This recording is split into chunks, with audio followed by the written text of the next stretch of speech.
Brazil. Në një avion grabiten 5 milion dollar. Gjatë kohës kur avioni kargo ngarkohej, grabitësit armatosur neutralizuan zyrtarët e sigurisë dhe kanë grabitur 5 milion dollar.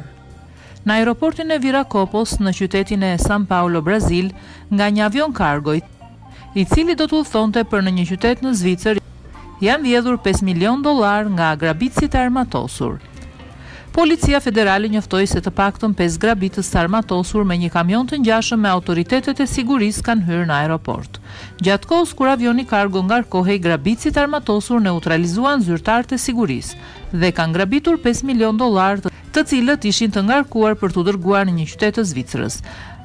Zyrtarët e aeroportit njoftojnë se nuk ka të vdekur apo të plagosur gjatë grabitjes, ndërsa kanë filluar hetimet lidhur me rastin.